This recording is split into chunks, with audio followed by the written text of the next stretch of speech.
June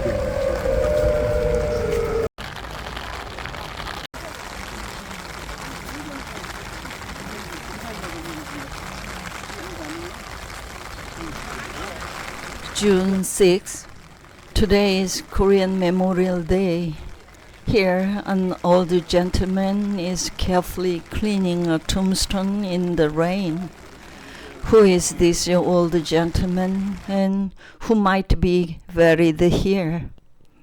Here, my big brother is buried, and this old gentleman was a member of my brother's platoon during the Vietnam War. Long ago, they shared and experienced the moments of life and death on a distant foreign battlefield for some time. Their time together as a platoon leader and a member lasted just 4 months. Despite the short relationship of only 4 months, the trust and respect he felt for the platoon leader was significant. Even though they were the same age, he was also very grateful for the consideration, respect, and love he received from the platoon leader. So this old soldier always says that he cannot and should not forget all those moments with his old platoon leader, even after 55 years. That's why, since he returned from the battlefield and was discharged from the army, he has never missed visiting his former platoon leader on Memorial Day. He believes this is the only thing that can be done by the one who remains, and this is the duty that human beings must abide by. And he reaffirms today that he will not stop visiting until the day comes when he cannot take even one step by himself. So today, as always, he arrived an hour earlier and cut off the tangled grass roots that have grown over the tombstone with the special scissors. And he is now cleaning the tombstone with all his heart. The former platoon leader of this old soldier, my big brother, is also the person in my earliest memories of my life in the mid-1950s. My first memory is of my brother putting mittens on my hands in the room to take me out for a sleigh ride. Another early scene in my memory is him giving me some big greenish candies that got stuck in my throat. And before I started school, he taught me Korean letters by writing with a brush on old newspapers. It was a time when there were no learning materials for children, so my elder brother, who was only in a middle school, taught me Korean first in that way. Later, when I became a third grader in an elementary school, he left home for the Korean West Point. Although he left me too soon, I became excited whenever he visited home twice a year with children's books. And during his holidays, he would help me with my studies and play with me. And he used to take me to visit all of our close and distant relatives as well. He was such a reliable son and brother who had an exceptionally strong sense of responsibility for the family from a very young age, as the eldest son in the family. So he was expected to bring a bright future for my family and relatives. He was recognized by everyone in my hometown as well. Through his 4 years at the military academy, he became a reliable, responsible soldier and patriot. After graduating from West Point, he was stationed in the Western Front of Korea as a platoon leader. At the same time, I became a middle school student. But everything was unfamiliar to me and I couldn't adapt. So I always complained to my brother in letters. One winter vacation, during a visit home, he handed me the book Anne Frank's diary without saying anything. However, inside the front cover of the book, he wrote, "You shouldn't be complaining like that. Now you don't know how happy we are to live in this amazing, wonderful world. So please look forward to the hope and happiness ahead." He was the future and hope of my family and also my warm support and guide like that. So thinking of my proud and trustworthy brother made me happy and confident. And at the time, the United States was struggling in Vietnam War and asked for help from Korea. As an ally, the government decided to assist the U.S. Army in Vietnam by sending troops. One day, during the summer vacation of my third year of middle school, a telegram arrived from my brother stating that he would also participate in the Vietnam War. My father and I went to the train station where the soldiers heading to the battlefield stopped for a while. We waited for hours in the midsummer night and during the scorching heat and mosquitoes. Finally, through the pitchy black darkness, a train full of soldiers arrived. We had a heart-wrenching farewell after meeting briefly on a dimly lit train station platform. Shortly after, the train left for the harbor city of Busan, where the soldiers boarded ship for Vietnam. Despite the disapproval of his friends, he left saying that one cannot become a true soldier and military leader without combat experience. At that time, all mass media in Korea were excitedly reporting the brave activities of Korean soldiers fighting in the Vietnam War. Young students had to write letters of consolation and encouragement to soldiers whose faces and names were unknown. In a letter from my father that lay on his desk, he wrote, "If you return alive, it will bring pride to the country and your family. But if you return dead, it will be only useless and meaningless death." It was an honest plea for his son to come back alive. However, reality and destiny completely betrayed us. In March 1967, when I had just entered high school full of dreams, half a year after my brother left for the battlefield, a death notice was delivered, like a blow from above. The U.S. Air Force aircraft had mistaken his platoon during shooting training for enemies and opened fire. Several members of the platoon, including my brother, the platoon leader, were killed on the spot, they informed. It was a tremendous shock, not only to my family, but also to all our relatives and neighbors. No one could believe the death of him, the eldest son who was like the mainstay of the household, the hope and future of the entire family and relatives, and me. How could we accept the loss of a young man who carried such a strong sense of responsibility, duty, and love for his country and family?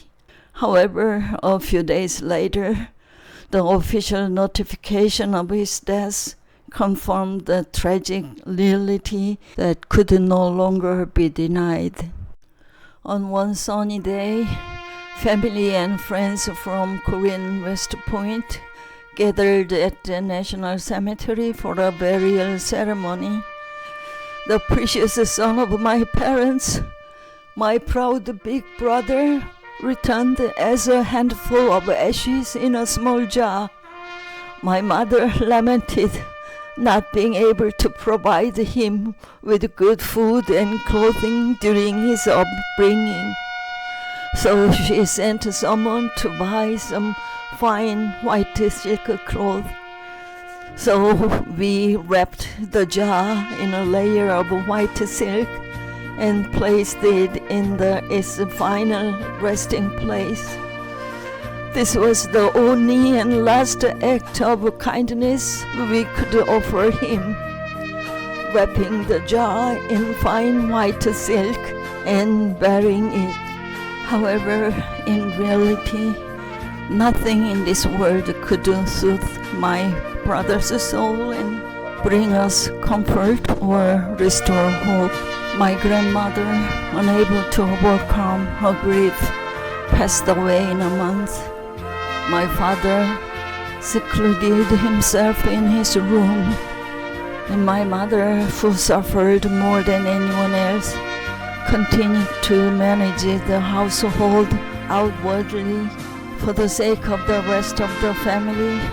However, in the dead of night, while the family slept, she would cry out in agony like a wounded animal. One night, 3 young men visited us. They identified themselves. They were members of my brother's platoon in the Vietnam War, and they read us a pre-written letter under dim lamplight. In the 3-page letter, they expressed how good and respectable platoon leader he was and described the tragic moment. They might want to honor their former platoon leader and offer some comfort to his family. But that day, my father, who had remained composed, collapsed once more. And it was also a day that deepened our longing for him and the despair of losing him simultaneously. My mother even called a shaman to perform a ritual in my house yard to offer comfort to her son's spirit. She prepared food and danced to the rhythm of the shaman's drum while dressed in white hanbok. Her hope was to provide solace to her son's troubled spirit or soul, but as she danced with all her might, her face reflected only profound sadness and despair. It was a question of who could truly provide comfort to whom. I can never erase the memory of my mother dancing with such a sorrowful and desolate expression in her white attire.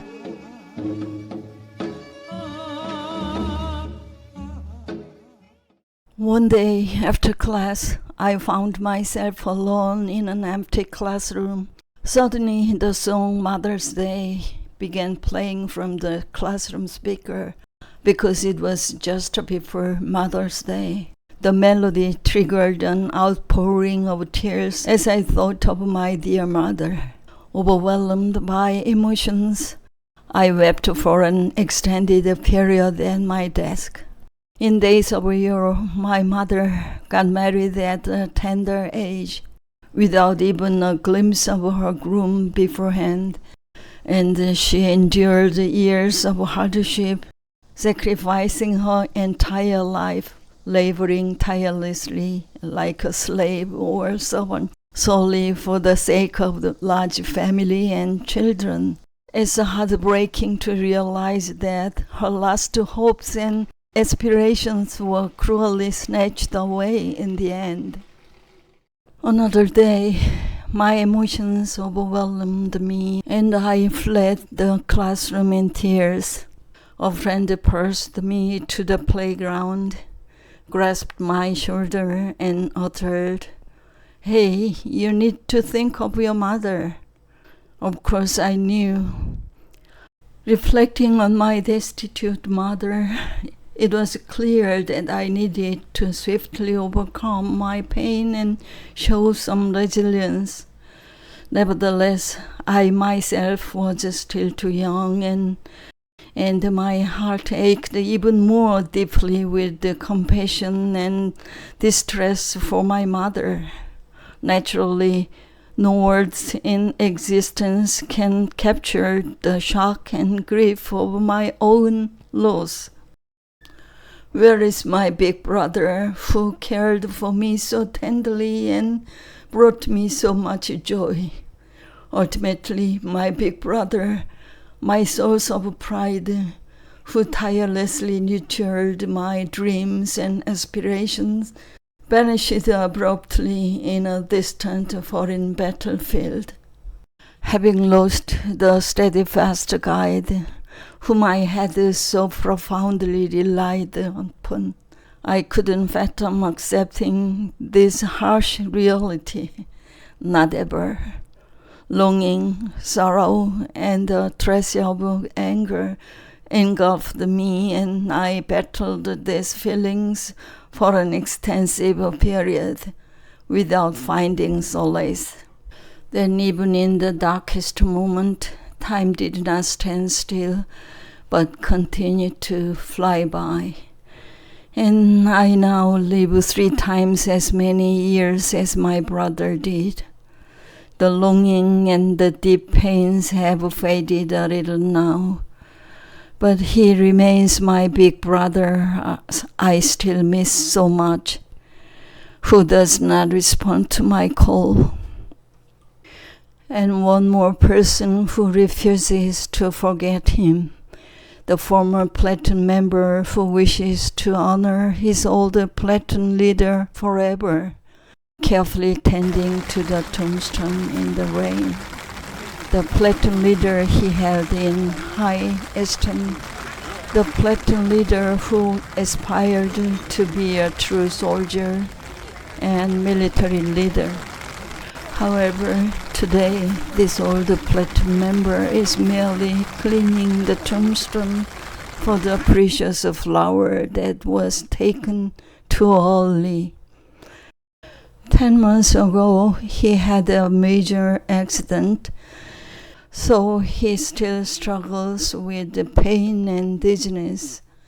Nonetheless, he continues to leave his home in Suwon early in the morning, using public transportations to arrive an hour ahead of time, dedicating his heart to worship his old platoon leader. Even without such a significant accident, it must not be easy for this elderly soldier over 8 to travel long distances via public transportation. Yet he reiterates that he will visit his old platoon leader as long as he can walk on his own legs. And on Memorial Day, he does nothing else but pay respect to his old platoon leader. Though there is little I can do for this grateful person, I am thankful that he returned alive from the battlefield and built a healthy, happy family. And I can only pray that he will reunite with his old platoon leader when he eventually concludes his life on this land and journey to the other world, where they can share a peaceful moment together forever. And as I watch the receding figure of this old soldier, I recall the words I saw in my brother's diary when I was young. Old soldiers never die. They just fade away.